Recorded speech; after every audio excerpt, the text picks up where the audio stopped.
ಇವತ್ತು ಕಾಡಾನೆ ಹಿಂದೆನೆ ಇದ್ರಿ, ಇವತ್ತಿನ ಕಾರ್ಯಾಚರಣೆ ಎಲ್ಲಿ ನಡೆದಿದ್ದು ಮತ್ತೆ ಆನೆ ಮಿಸ್ ಆಯ್ತಾ ಹೆಂಗೆ ಫುಲ್ ಓಡ್ತಲ್ಲ? ಆನೆ ಇವತ್ತು ಇರೋ ಜಾಗದಷ್ಟು ಒಳ್ಳೆ ಜಾಗ, ಒಳ್ಳೆ ಆಯಕಟ್ಟಿನ ಜಾಗ, ಒಂದು ವ್ಯಾಲಿ ಕಣಿವೆ, 2 ಸೈಡು 3 ಸೈಡು ಎತ್ತರ ಜಾಗ, ಅಂಥ ಜಾಗದಲ್ಲಿ ಇತ್ತು. ಆಮೇಲೆ ಆನೆಗಳು ಬರೋದೇ ಒಂದು 12 ಗಂಟೆ ಚಿಲ್ಲರೆ ಆಯಿತು. ಸ್ವಲ್ಪ ಕೆಲವೆಲ್ಲ ಅದು ಆನೆ ಬೇರೆ ಆನೆ ಹಂಗಲ್ಲ, ಅದು ಮೊದಲೇ ಮದ ಬಂದಿರೋದು. ಜೊತೆಗೆ ಅದು ಎಲ್ಲ ಆನೆಗಳಕ್ಕಿಂತ ಭಾರಿ ಬ್ರಿಲಿಯಂಟ್ ಆನೆ ಅದು. ನಾನು ಕಳೆದ ವರ್ಷನೂ ನೋಡಿದ್ದೆ, ಈ ವರ್ಷನೂ ನನಗೆ ಅದರದ ಕೆಲವು ಬಿಹೇವಿಯರ್ ಅದು ಅಗ್ರೆಸಿವ್ ಆಗಿತ್ತು. ಆಮೇಲೆ ಏನಾಯಿತು, ನಮ್ಮ ಆನೆಗಳು ಒಳಗೋದ ಕೂಡಲೇ ಅದು ಗೊತ್ತಾಯಿತು, ಅದು ಒಂಥರ ಶಬ್ದ ಮಾಡ್ತವೆ ಆನೆಗಳು, ನಾಯಿ ಥರ ಕುಯ್ ಕುಯ್ ಕುಯ್ ಸೌಂಡು. ಆ ಥರ ಸೌಂಡ್ ಮಾಡೋದ್ರಿಂದ ನಂಗೆ ಗೊತ್ತಾಯಿತು ಇದು ನಿಲ್ಲಲ್ಲ ಅಂತ. ಆನೆ ಮೇಲೆ ಬಂತು, ಕೆಳಗೆ ಬಂತು. ಆನೆಗಳನ್ನ ಇವರು ನಮ್ಮ ಆನೆ ಜೊತೆನೆ ಅದರ ಹಿಂದೆನೇ ಫಾಲೋ ಮಾಡೋಕ್ಕೆ ಶುರು ಮಾಡಿರು. ಆದರೆ ನಾವು ಫಾರೆಸ್ಟು, ನಮ್ಮ ಹಳ್ಳಿಯರು, ನಮ್ಮ ಹಳ್ಳಿ ಜನಗಳು ಇಲ್ಲ ನಮ್ಮ ಆ ಭಾಗದ ಪ್ಲಾಂಟರ್ಗಳನ್ನ ಕೇಳಿದರೆ ಕೆಲವು ಪ್ಲ್ಯಾನ್ ಹೇಳ್ತಿದ್ರು. ಏನಾಯಿತು ಅಂದರೆ, ಆನೆ ಒಂದು ಸತಿ ಮೇಲೆ ಬಂತು, 2 ಸತಿ ಮೇಲೆ ಬಂತು ಕೆಳಗಡೆ ತಳಭಾಗದಿಂದ. ಕೆಳಗಡೆ ಹೋಗೋ ಆನೆ ಅಲ್ಲ ಅದು. 2 ಸತಿ ಮೇಲೆ ಬಂದ ಕೂಡಲೇ ಅದು ಸಾಮಾನ್ಯದ ನಮ್ಮ ಹಳ್ಳಿ ಜನಗಳಿಗೆ ಗೊತ್ತಾಗ್ತದೆ. ಯಾಕೆಂದರೆ ಕಾಡಲ್ಲೇ ಇದ್ದವರು, ಕಾಡು ಪಕ್ಕನೇ ಇದ್ದರು, ಕಾಡು ಪ್ರಾಣಿಗಳದ ವರ್ತನೆ ಎಲ್ಲ ಅವ್ರಿಗೆ ಗೊತ್ತು. ಅಂದರೆ ಆ ಆನೆಗೆ ಕೆಳಗಡೆ ಎಲ್ಲೂ ಹೋಗೋಕ್ಕೆ ಇಷ್ಟ ಇಲ್ಲ, ಮೇಲ್ಗಡೆ ಹಿರೇಸಡಿ ಎಸ್ಟೇಟಿಗೆ ಬರೋಕ್ಕೆ ಅದಕ್ಕೆ ಮನಸ್ಸುಂಟು ಅಂತ ತಿಳ್ಕೊಬೇಕಿತ್ತು. ಅಲ್ಲಿಗೊಂದು ಆನೆ ನಿಲ್ಲಿಸಿ, ಅದ್ರ ಮೇಲೆ ಒಬ್ಬ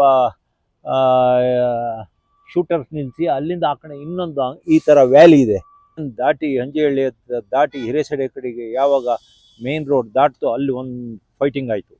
ಅದು ಸುಮಾರು 12:30 12:45 ಒಂದು ಫೈಟಿಂಗ್ ಆಯ್ತು ಅಲ್ಲಿ. ನಮ್ಮ ಪ್ರಶಾಂತ ಆನೆ ಮೇಲೆ ನಮ್ಮ ಕೊಡಗಿನ ವೀರ ರಂಜನ್ ಕೂತಿದ್ರು. ಬಂದು ನಮ್ಮ ಪ್ರಶಾಂತ್ ಮೇಲೆ ದಾಳಿ ಮಾಡೋಕ್ಕೆ ಬಂತು. ಪ್ರಶಾಂತ್ಗೆ ಎಲ್ಲಿತ್ತೋ ಸಿಟ್ಟು ಸೇರಿ ಬಿಡ್ತು, ಸಿಕ್ಕಾಪಟ್ಟೆ ರ್ಯಾಶ್ ಆಗಿತ್ತು. ಆಮೇಲೆ ಏನಾಯಿತು,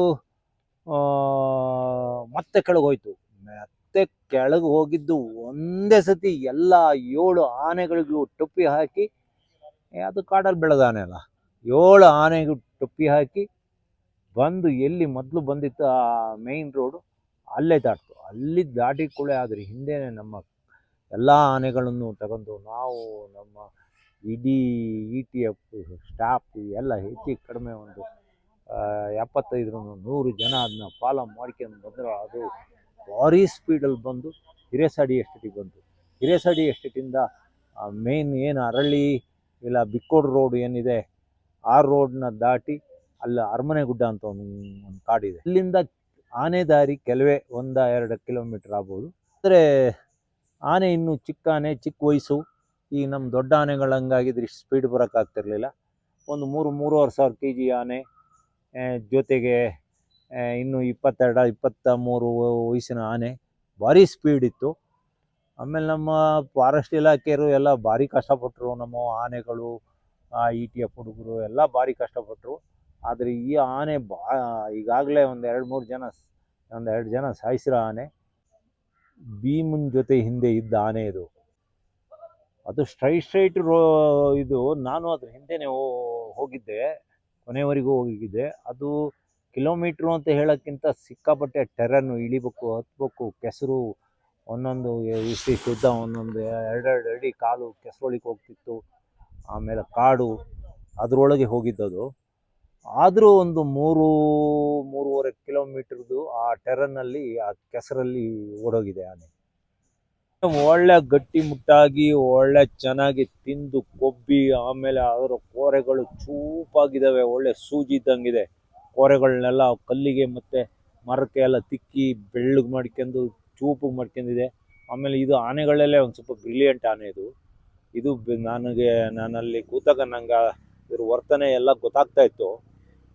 ಅಷ್ಟೊತ್ತಿಗೆ ಆನೆ ನಿದ್ದೆ ಮಾಡ್ತಿದ್ದ ಆನೆ ಈ ಇವ್ರ ಮನೆ ಮೈಕ್ಗಳು ಇವರು ಸೈರನ್ಗಳ ದಸಿಂದ ಆನೆ ಎದ್ದು ನಿಲ್ತು.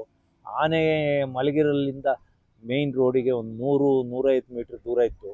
ಯಾವತ್ತು ಕಾಡಾನೆ ಹಿಡಿಯೋಕ್ಕೆ ಹೋದಾಗ ಅಲ್ಲಿ ಒಂದು ಚೂರು ಶಬ್ದ ಮಾಡಬಾರ್ದು, ನಿಲ್ಲಬಾರ್ದು, ಆ ಗಾಳಿ ಬೀಸೋ ಕಡೆ ಮನುಷ್ಯರು ಇರಬಾರ್ದು.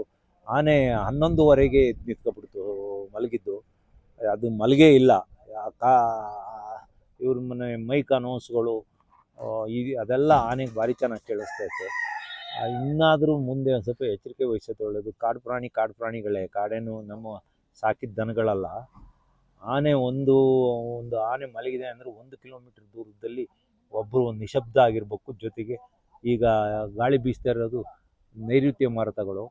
ಆ ನೈಋತ್ಯ ಮಾರುತಗಳು ಆ ಎತ್ತರದ ಜಾಗದಿಂದ ಇಲ್ಲಿ ಏನು ಇವರೊಂದು 25-100 ಜನ ನಿಂತಿದ್ರು, ಅವ್ರದ್ದು ಗಾಳಿ ಎಲ್ಲ ಆನೆಗೆ ವಾಸನೆ ಹೊಡಿತಾ ಇತ್ತು. ಹಾಗಾಗಿ ಆನೆ ನನಗೆ ಗೊತ್ತಾಯಿತು. ಆನೆ 11 ಗಂಟೆ 11:15ಗೆ ಆನೆ ಎದ್ದು ನಿಂತ್ಕೊಂಡು ಅಲ್ಲಿ ಕೊಂಬೆ ಎಲ್ಲ ಮುರಿತಾ ಇತ್ತು. ನಮಗೆ ಕೇಳಿಸ್ತು ಅದು. ಹಾಗಾಗಿ ಮಲ್ಕೊಂಡು ನಿದ್ದೆ ಮಾಡೋತ್ತಿಗೆ ನಾವು ದಿಢೀರ್ ಹೋದಾಗ ನಿಂತ್ಕೊಬಿಡೋ ಅವಾಗ ಏನಾದ್ರು ಸಿಕ್ತಿತ್ತು. ಹಾಗಾಗಿ ಅವೆಲ್ಲ ಕಾರಣಗಳಿವೆ. ನಾವು ಇನ್ನೊಂದು ಸತಿ ಎಲ್ಲೇ ಯಾರೇ ಆಗಲಿ ಆನೆ ಹಿಡಿಯೋಕ್ಕೆ ಹೋದಾಗ ನಿಶಬ್ದ ಆಗಿರಬೇಕು. ಮೈಕ್ಗಳನ್ನ ಅಲ್ಲಿ ಅನೌನ್ಸ್ ಮಾಡೋದು ಅವೆಲ್ಲ ಮಾಡಬಾರ್ದು. ಇವತ್ತು ಆನೆ ನಿದ್ದೆಯಿಂದ ಎದ್ದು 11 ಗಂಟೆಗೆ ಏಳೋಕ್ಕೆ ಕಾರಣ ಮೈಕ್ಗಳು.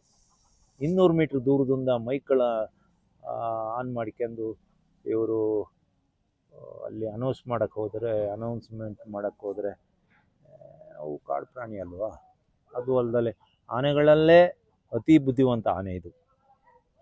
ಅಣ್ಣ, ಈಗ ಮೊನ್ನೆ ಬೀಟಮ್ಮ ಗ್ರೂಪ್ಗೆ ರೇಡಿಯೋ ಕಲರ್ ಆಗ್ತಾರಲ್ಲ, ಅಲ್ಲಿ ತೋಟದವರು ಏನೋ ನಾವು ಆನೆಗಳು ಹಿಡಿಯಕ್ಕೆ ಬಿಡಲ್ಲ, ನಾವು ಸಾಕಿರೋ ಆನೆಗಳ ಥರ ಸಾಕ್ತೀವಿ ಅಂತ ಹೇಳಿದ್ರಂತೆ. ಸಾಕಿರುತ್ತರ ಅಲ್ಲ, ಅಲ್ಲಿ ತೋಟ ಎಲ್ಲ ಪುಡಿ ಆಗ್ತದೆ, ಕಾಫಿ ಎಲ್ಲ ಬಂದಿದೆ. ಈಗ ಒಂದು ಸಾಕಿದ ಆನೆಗಳು ಒಂದು 6-7 ಆನೆಗಳು ಹೋದರೆ ಕಡಿಮೆ ಅಂದರೆ 1 ಎಕರೆಕ್ಕಿಂತ ಜಾಸ್ತಿ ಲಾಸ್ ಆಗ್ತದೆ. 1 ಎಕರೆ ಅಂದರೆ 1 ಎಕರೆಯಲ್ಲಿ ಈ ಭಾಗದಲ್ಲಿ ಒಂದು 30-40 ಚೀಲ ಕಾಫಿ ಕುಯ್ತಾರೆ. ಒಂದು ಚೀಲಕ್ಕೆ 10,000 ಲೆಕ್ಕ ಹಾಕಿರೆ 40 ಮೂಟಿಗೆ ಹಣ ಎಷ್ಟಾಗ್ತದೆ. ಹಾಗಾಗಿ ಅವರು ನಮ್ಮ ತೋಟ ಲಾಸ್ ಆಗ್ತದೆ ಬೇಡ ಅಂತ ಹೇಳಿರು, ಬೇರೆ ಏನಲ್ಲ. ಈಗ ತುಂಬ ಲಾಸ್ ಆಗ್ತದೆ. ಅದ್ರ ಲಾಸು ವರ್ಷ ಎಲ್ಲ ಬೆಳೆದಿದ್ದು ಇಲ್ಲೇ. ಈ ಕಾಡಾನೆ, ಕರಡಿ ಮತ್ತೆ ವಿಕ್ರಾಂತ್ಗಿಂತ ಒಂಥರ ರೋಚಕ ಕಾರ್ಯಾಚರಣೆನೇ ಆಗೋಯ್ತು. ಹೌದು. ಆಮೇಲೆ ಅಷ್ಟೇ ಅಲ್ಲ, ಇದು ಇನ್ನು ಹೆಂಗಲ್ಲ, ಜೊತೆಗೆ ಸ್ವಲ್ಪ ಬಾಡಿನೂ ಚಿಕ್ಕ ಬಾಡಿ ಅಲ್ಲ, ಮತ್ತು ಜೊತೆಗೆ ಮದ ಬಂದಿದೆ. ಅಷ್ಟೇ ಅಲ್ಲ, ಈಗ ಮನುಷ್ಯರಲ್ಲಿ ಒಬ್ಬ ಮನುಷ್ಯ ಯಾರು ಒಬ್ಬ ಭಯಂಕರ ಬ್ರಿಲಿಯಂಟ್ ಇರ್ತಾನಲ್ಲ, ಅದೇ ಥರ ಇದಕ್ಕೂ ಭಾರಿ ಬುದ್ಧಿವಂತಿಕೆ ಜಾಸ್ತಿ. ಇದು ಬುದ್ಧಿವಂತಿಕೆ ಜಾಸ್ತಿ ಅನ್ನೋಕ್ಕಿಂತ ನಿದ್ದೆ ಮಾಡ್ತಿದ್ದನ್ನ ಮೈಕಲ್ಲೇ ಎಲ್ಲ ಅಲ್ಲಿ ಅನೌನ್ಸ್ಮೆಂಟ್ ಮಾಡಿ ಆನೆಗೆ ಗೊತ್ತಾಯ್ತು ಅದೆಲ್ಲ. ಜೊತೆಗೆ ಸ್ಮೆಲ್ಲು ಹೊಡಿಯೋಕ್ಕೆ ಶುರುವಾಯಿತು. ಜೊತೆಗೆ ನಮ್ಮ ಸಾಕಿದ ಆನೆಗಳು ಸ್ಮೆಲ್ಲು ಹೊಡಿತಾ ಇತ್ತು ಅದಕ್ಕೆ.